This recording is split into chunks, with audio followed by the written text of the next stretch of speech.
ఓం శ్రీమాత్రే నమః. అమ్మవారి ఆశీస్సులు మీకు ఎల్లప్పుడూ ఉండాలని మనస్ఫూర్తిగా ఆ తల్లిని వేడుకుంటూ ఈరోజు మనం ఈ వీడియోలో భూదేవి కథ గురించి తెలుసుకుందాం. భూదేవి కథ వింటే చాలు భూములు, ఇల్లులు కొంటూనే ఉంటారు. మనల్ని భరించేది భూదేవి. పంచభూతాత్మకమైన భూదేవి రుణాన్ని ఎన్ని జన్మలు ఎత్తినా తీర్చుకోలేము. కానీ జీవితంలో ఒక్కసారి అయినా భూదేవి కథ వింటే చాలు. భూదేవి అనుగ్రహం ఎన్ని జన్మలైనా ఉంటుందని పండితులు చెప్తున్నారు. అలాగే మీకు ఈ వీడియో నచ్చితే మీరు ఓం శ్రీమాత్రే నమః అని కామెంట్ చేయండి. నా వీడియోకి ఒక లైక్ చేయండి. భూదేవి కథను శ్రద్ధతో భక్తితో వినండి.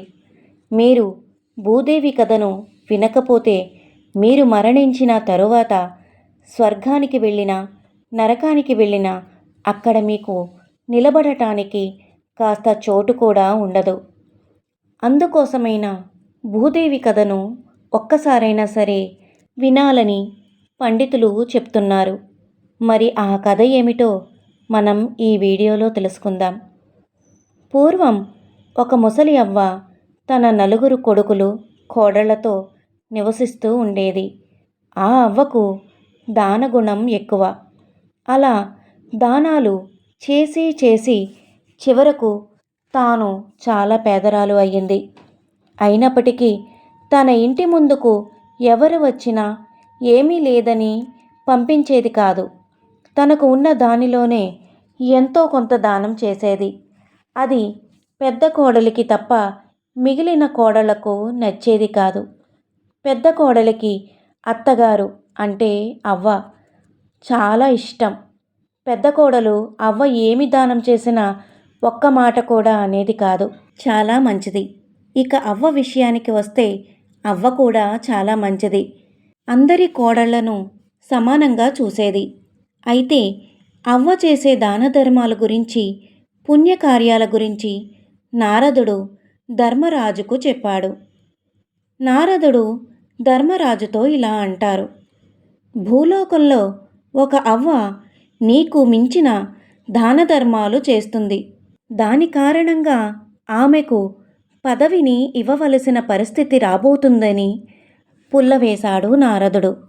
ఆ మాట విన్న ధర్మరాజు, ఏంటి, నాకన్నా అవ్వ ఎక్కువ దానాలు చేసిందా? ఎవరు ఆమె?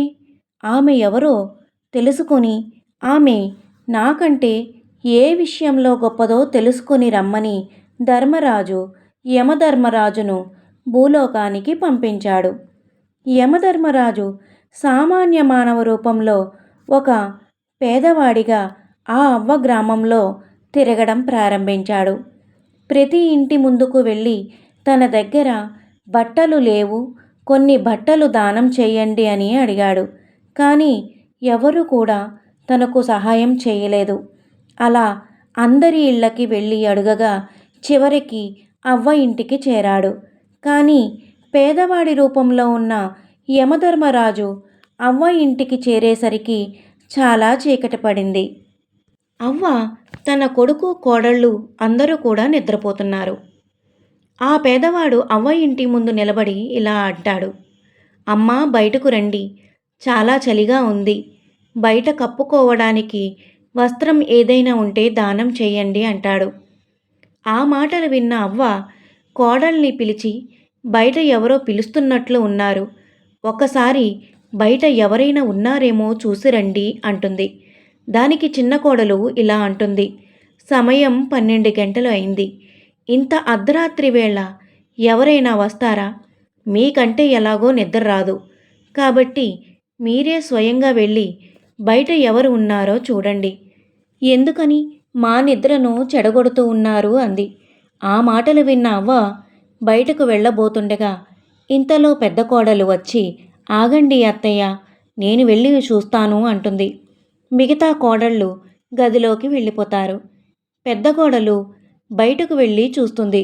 అక్కడ పేదవాడి రూపంలో ఉన్న యమధర్మరాజును చూసి ఇలా అంటుంది: ఏవండి, మీరు ఇంత రాత్రి వేళ ఇక్కడ ఏం చేస్తున్నారు? మీకు ఏ సహాయం కావాలి అని అడుగుతుంది. దానికి ఆ పేదవాడు, అమ్మా నాకు చాలా చలిగా ఉంది, కప్పుకోవడానికి దుప్పటి ఏదైనా ఉంటే దానం చేసి పుణ్యం కట్టుకో తల్లి అంటాడు. అప్పుడు పెద్ద కోడలు, ఒక నిమిషం ఇక్కడే ఉండండి అని చెప్పి తన అత్తగారి దగ్గరికి వెళ్ళి అతను చెప్పింది అంతా కూడా చెబుతుంది.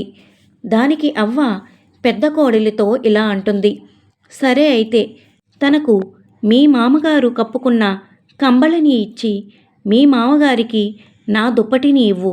మనం ఎలాగో కిటికీలు తలుపులు వేసి పడుకుంటున్నాం కాబట్టి అంతగా చలి వేయదు అంటుంది.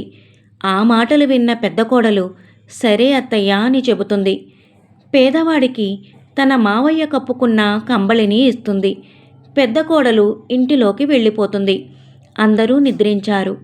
పేదవాడి రూపంలో ఉన్న యమధర్మరాజు ఆ కంబళిని తీసుకుని అక్కడి నుంచి కొంచెం దూరం వచ్చి యముడి రూపంలోకి మారి ధర్మరాజు వద్దకు వెళ్ళాడు. నారదుడు చెప్పింది నిజమే. భూలోకంలో ఒక అవ్వ తన దగ్గర ఉన్న పాత కొత్త వస్తువులను దానం చేస్తుంది, చాలా పుణ్యాన్ని పొందింది అని అంటాడు. యముడు మాటలు విన్న ధర్మరాజు ఆ అవ్వ నిజంగానే సింహాసనాన్ని పొందుతుందేమోనని ఆలోచించి, యమధర్మరాజు నువ్వు ఒక పని చెయ్యి, అవ్వను ఈ లోకానికి తీసుకొనిరా అని చెబుతాడు. అప్పుడు ధర్మరాజు యమభటులను భూలోకానికి పంపించి అవ్వను తీసుకురమ్మని చెబుతాడు. అవ్వ యమలోకానికి చేరుకుంటుంది. కానీ నిలబడటానికి కొంచెం భూమి కూడా లేదు. చుట్టూ నీళ్లు ఉన్నాయి. అది చూసిన అవ్వ, నేను భూలోకంలో చాలా దాన ధర్మాలు పుణ్యకార్యాలు చేశాను, అయినా నేను నరకానికి వచ్చాను, అయినా నాకు బాధగా లేదు. కానీ యమధర్మరాజా, ఏమిటి ఇది, నాకు నిలబడటానికి కొంచెం కూడా చోటు లేదు అంటుంది. అప్పుడు మీ భూలోకానికి ధర్మరాజు వచ్చి, నువ్వు చాలా పుణ్యకార్యాలు అయితే చేశావు, కానీ నువ్వు భూదేవి కథను వినలేదు, అందుకే నీకు ఇక్కడ నిలబడటానికి భూమి దొరకడం లేదు. ఇక్కడనే కాదు, నువ్వు స్వర్గానికి వెళ్ళినా అక్కడ కూడా నీకు నిలబడటానికి భూమి దొరకదు అని ధర్మరాజు అవ్వతో చెప్తాడు. ధర్మరాజు, యమధర్మరాజా, మీరిద్దరూ పుణ్యాత్ములు కదా, అయితే నాకు సహాయం చేయండి. నేను నా కాళ్ళ కింద భూమి లేకపోతే నేను ఎలా నిలబడతాను, నాపై కొంచెం జాలి చూపించండి అని అంటుంది. అవ్వ మాటలకు ఆమె చేసిన దాన ధర్మాలను గుర్తు తెచ్చుకున్న యమధర్మరాజు ఇలా అంటాడు, మీరు బాధపడకండి, మీకు నేను 7 రోజులు గడువు ఇస్తున్నాను. మీరు భూమి మీదకు వెళ్ళిన తర్వాత 6 రోజులు భూదేవి కథను వినాలి, 7వ రోజు తిరిగి ఇక్కడికి రావాలి అని చెప్పి ఆ అవ్వను భూమిపైకి పంపిస్తాడు. చివరికి ఒక షరతు పెడతారు. భూమిపైకి వెళ్ళిన తర్వాత క్రమం తప్పకుండా 6 రోజులు భూదేవి కథను ఒక బ్రాహ్మణుడి ద్వారా వినాలి. అలా అయితే నీకు ఇక్కడ నిలబడటానికి భూమి లభిస్తుందని చెప్తారు. అక్కడ భూలోకంలో అవ్వ చనిపోయింది అని అనుకుని ఆమెకు దహన సంస్కారాలు చేయడం ప్రారంభించారు. శ్మశానానికి దగ్గరలో ఉందనగా అవ్వ లేచి తన కొడుకులతో, నన్ను ఎక్కడికి తీసుకుని వెళుతున్నారు, నేనింకా చనిపోలేదు అంటుంది. ఆ మాటలు విని నలుగురు కొడుకులు కోడళ్ళు ఆశ్చర్యపోతారు. ఆ తరువాత అవ్వకు క్షమాపణ చెప్పి ఇంటికి తీసుకుని వెళతారు. చనిపోయిన అత్త తిరిగి రావడం చూసిన నలుగురు కోడళ్లకు మతిపోతుంది. పెద్ద కోడలు చాలా సంతోషించింది. మిగిలిన ముగ్గురు కోడళ్ళు ఇలా అనుకుంటున్నారు, ఈవిడ అంత త్వరగా ఎందుకు చస్తుంది, మనల్ని చంపుతుంది కానీ అనుకుంటారు. ఊరిలోని వారంతా కూడా ఆశ్చర్యపోతారు. వీరి కుటుంబాన్ని చూసి హేళన చేస్తారు. ఆ తర్వాత అవ్వ తన నలుగురు కొడుకు కోడళ్లను పిలిచి, నేను ఇంకా 7 రోజులు మాత్రమే ఈ భూమి మీద ఉంటాను, నిజానికి నేను రాత్రే చనిపోయాను అని చెప్పి యమలోకంలో జరిగినదంతా కూడా చెప్పి తాను భూమి మీదకు రావడానికి కారణం కూడా చెప్తుంది. అవ్వ మాటలు విన్న కొడుకులు కోడళ్ళు, పెద్ద కోడలు తప్ప ఈవిడికి పిచ్చి పట్టిందా ఏమిటి, ఏదో పీడకల వచ్చి ఉంటుంది, దానికి ఇంత పెద్ద పంచాయితీ పెట్టాలా అంటారు. కొడుకులు కూడా ఆమె మాట వినలేదు. అప్పుడు అవ్వ, దయచేసి నా మాటలు నమ్మండి, ఇంకో 7 రోజుల్లో నేను మళ్ళీ చనిపోతాను. నేను 6 రోజులు క్రమం తప్పకుండా భూదేవి కథను వినాలి. నాకు సహాయం చేయండి అని ప్రాధేయపడింది. దానికి పెద్ద కోడలు ఇలా అంటుంది. అత్తగారు చెప్పేది నిజమైనా అబద్ధమైనా ఏమవుతుంది? భూదేవి కథ వింటే పుణ్యమే కదా అంటుంది. పెద్ద కోడలు తన భర్తను పిలిచి మీరు వెంటనే వెళ్ళి ఒక బ్రాహ్మణుడిని పిలుచుకురండి అని అంటుంది. మిగిలిన ముగ్గురు కోడళ్ళు చేసేది ఏమీ లేక అలా చూస్తూ ఉండిపోయారు. చిన్న కోడలికి మాత్రం తన అత్తపై తోటి కోడళ్లపై కోపం రోజురోజుకు పెరిగిపోతుంది. బ్రాహ్మణుడు ఇంటికి వచ్చి భూదేవి కథను చెప్పాడు. అలా క్రమం తప్పకుండా అవ్వ ఇంటిలో 6 రోజులు భూదేవి వ్రత కథను చదివించారు. ఇక 7వ రోజు ఉదయాన్నే అవ్వ నీటితో నిండిన చెంబును, దారమును, 5 రూపాయలను, బెల్లాన్ని తీసుకుని కొడుకు కోడళ్లను పిలిచింది. మీరందరూ కలిసి నాతో రావి చెట్టు వద్దకు రండి. అక్కడ భూదేవి కథను చివరగా విందామంటుంది. ఈరోజు నేను మీ అందరినీ విడిచి వెళ్ళిపోతాను. రేపు తెల్లవారేసరికి ఈ లోకాన్ని విడిచి వదిలేస్తున్నాను అని చెబుతుంది. ఆ మాటలు విని కొడుకులు కోడళ్ళు ఏమీ మాట్లాడరు. నిస్సహాయంగా చూస్తూ ఉంటారు. బ్రాహ్మణుడు అవ్వ తన 4 కొడుకులు కోడళ్ళు రావి చెట్టు వద్ద భూదేవి కథ వింటారు. కథ పూర్తయిన తర్వాత అవ్వ లేచి తనతో తెచ్చుకున్న నీటిని రావి చెట్టు మొదట్లో పోసి కోడళ్లకు దారం ఇచ్చి రావి చెట్టుకి కట్టమని చెప్పింది.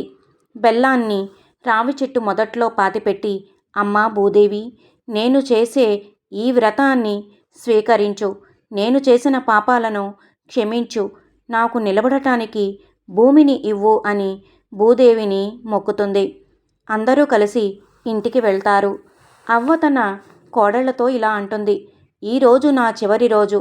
నాకు నవకాయ వంటలు చేసి పెట్టండి. నేను ఆనందంగా ఇక్కడి నుండి వెళ్ళిపోతాను అంటుంది. దానికి చిన్న కోడలు ఇలా అంటుంది. ఏముందని మీకు నవకాయ వంటలు చేయాలని అంటున్నారు? అన్ని దానాలు, వ్రతాలు, పూజలు చేసి మమ్మల్ని కటిక పేదవారిని చేశారు. మీరు ఏదో నిజంగానే చనిపోతారని మేము నమ్మి మీకు ఇన్ని సేవలు చేస్తూ ఉన్నాము. మీరందరూ ఆమె ఏదో చెబితే అది గుడ్డిగా నమ్ముతున్నారు అని అందరిపై విరుచుకుపడుతుంది. పెద్ద కోడలు ఇక చాలు ఆపు. నువ్వు ఏమీ మాకు సహాయం చేయనవసరం లేదు. అత్తయ్య, మీకు నేను నవకాయలు చేసి పెడతాను. ఎవరు నన్ను ఆపుతారో చూస్తాను అంటుంది పెద్ద కోడలు. ఒకసారి ఇంటికి వెళ్ళి ఒక్కో పదార్థం తెచ్చి వంట చేస్తుంది. అందరినీ పిలిచి భోజనం చేయమంటుంది. కానీ చిన్న కోడలు తినదు. అప్పుడు అవ్వ రేపు పొద్దున్నే నేను వెళ్ళిపోతాను. ఈ ఒక్కరోజు నాతో కలిసి భోజనం చేయరా తల్లి అని చిన్న కోడల్ని పిలుస్తుంది. ఇష్టం లేకపోయినా అందరితో కలిసి భోజనం చేస్తుంది చిన్న కోడలు. అవ్వ తన చివరి రోజులు ఆనందంగా గడుపుతుంది. ఇక ఆ రోజు రాత్రి యమభటులు వచ్చి అవ్వను యమధర్మరాజు వద్దకు తీసుకువెళతారు. ఈసారి యమధర్మరాజు ధర్మరాజుని చూసి అవ్వ ఇలా అంటుంది. స్వామి, మీరు చెప్పినట్లు భూమి మీదకు వెళ్ళి భూదేవి కథను విన్నాను.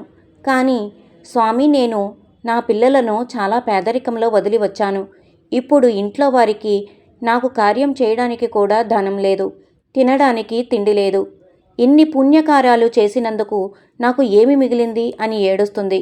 అప్పుడు ధర్మరాజు యమధర్మరాజు అవ్వతో, నువ్వు చేసిన వ్రతం మామూలు వ్రతం కాదు, భూదేవి వ్రతం. అలాగే నువ్వు వ్రతం పూర్తి చేసి నీ వద్దనున్న ధనాన్ని, బెల్లాన్ని భూమిలో పెట్టావు. నీకు, నీ కుటుంబ సభ్యులకు భూదేవి అనుగ్రహిస్తుంది. చివరి రోజు నువ్వు నీ కుటుంబంతో కలిసి భూదేవి కథను విన్నావు. నీ పుణ్యఫలం వారికి కూడా దక్కింది. చూడు అంటూ భూదేవి వైపు చూపించి తన ఇంటిలో ధనధాన్యాలను చూపించాడు. అవి చూసి అవ్వ చాలా సంతోషించింది. ఇక మరుసటి రోజు చిన్న కోడలు లేచి తన పని తాను చేసుకుంటుంది. మిగిలిన కోడళ్ళు కూడా నిద్రలేచి తన అత్తగారి వద్దకు వెళ్ళాలనుకున్నారు. కానీ వెళ్ళలేదు. పెద్ద కోడలు అత్త దగ్గరకు వెళుతుంది. ఆవిడ చనిపోవడం చూసి బాగా ఏడుస్తుంది. ఆమె ఏడుపు విని అందరూ వచ్చారు. కొడుకులు ఇలా అనుకున్నారు.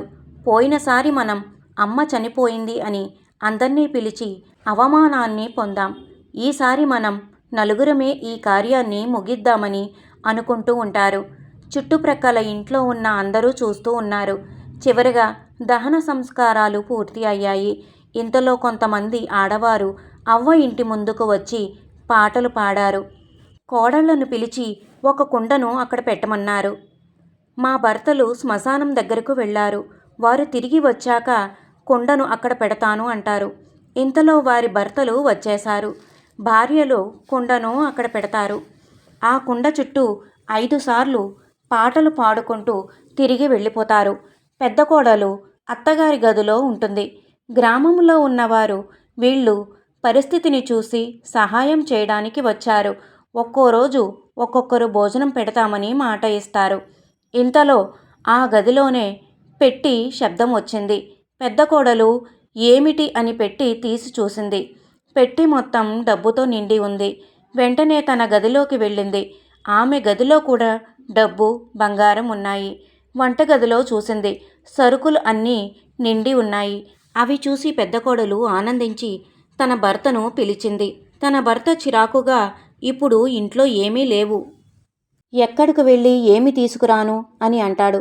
దానికి పెద్ద కోడలు, మీరు ఎక్కడికి వెళ్ళనవసరం లేదు, ఒకసారి ఇంటి లోపలికి రండి. పెద్ద కోడలు భర్త మిగిలిన వారు అందరూ కూడా ఇంటిలోనికి వచ్చి చూసేసరికి ఇల్లంతా డబ్బుతో, వస్తువులతో, ఆహార పదార్థాలతో నిండి ఉంటుంది. మిగిలిన 3 కోడళ్ళు తన గదిలోనికి వెళ్ళి చూసుకున్నారు. 2వ కోడలికి, 3వ కోడలికి కొంచెం డబ్బు మాత్రమే లభించింది. కానీ చిన్న కోడలికి అసలు ఏమీ లభించలేదు. అది చూసి 2 కోడళ్ళు ఇలా అంటారు, నువ్వు అందర్నీ అగౌరవపరుస్తూనే ఉంటావు, అందుకే నీకు ఏమీ లభించలేదు అని అంటారు. దానికి పెద్ద కోడలు, మనం అంతా ఒక్కటే, చూడు చిన్న తోటి కోడలా, నువ్వు బాధపడకు, నా దగ్గర ఉన్న కొంచెం డబ్బుని నీకు ఇస్తాను అని అంటుంది. పెద్ద కోడలి మనసు అర్థం చేసుకున్న మిగిలిన 3 కోడళ్ళు ఆమెకు క్షమాపణ చెప్పారు.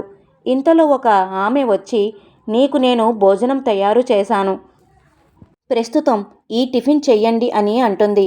అప్పుడు పెద్ద కొడుకు ఇలా అంటాడు, చూడండి అమ్మా, మా అమ్మ చనిపోయే ముందు మా చేత భూదేవి వ్రతం చేయించింది. దాని కారణంగానే మాకు తరగని ఆస్తి వచ్చింది. మీరు మాకు సహాయం చేస్తానన్నందుకు కృతజ్ఞతలు, కానీ మాకు మీ సహాయం ఇంకా అవసరం లేదు అని వినయంగా చెప్పి ఆమెను పంపించి వేస్తారు. వారికి సిరి సంపదలను ప్రసాదించినందుకు తమ తల్లికి, భూదేవికి కృతజ్ఞతలు చెప్పుకున్నారు. వారందరూ కూడా వారి తల్లిలాగానే ఎన్నో దాన ధర్మాలు, పుణ్యకార్యాలు చేయాలని అనుకున్నారు. ఇదంతా పైనుంచి చూస్తున్న అవ్వ చాలా సంతోషించింది. చిన్న కోడలిలో వచ్చిన మార్పును చూసి ఆనందించింది. ఇంతలో అక్కడికి పుష్పక విమానం వచ్చింది. అవ్వ యమధర్మరాజు, ధర్మరాజు వంక చూసింది. నువ్వు చేసిన పుణ్యకార్యాలకు స్వర్గలోకానికి వెళ్ళే అర్హత పొందావు. ఆనందంగా స్వర్గలోక సుఖాలను అనుభవించు అని అవ్వను స్వర్గలోకానికి పంపించాడు. అవ్వ తన కుటుంబానికి భూదేవి వ్రత విలువ తెలిపింది. కాబట్టి మీరు ఎన్ని దాన ధర్మాలు, పుణ్యకార్యాలు చేసినా ఖచ్చితంగా భూదేవి కథను వినాలి. ఈ కథ భక్తి శ్రద్ధలతో విన్నవారికి భూదేవి అనుగ్రహం కలుగుతుంది. ఇల్లు, భూములు కొంటూనే ఉంటారు. తరగని ఐశ్వర్యం ప్రాప్తిస్తుంది. నా ఈ వీడియో కనుక మీకు నచ్చినట్లయితే తప్పకుండా లైక్ చేయండి, షేర్ చేయండి, సబ్స్క్రైబ్ చేయండి.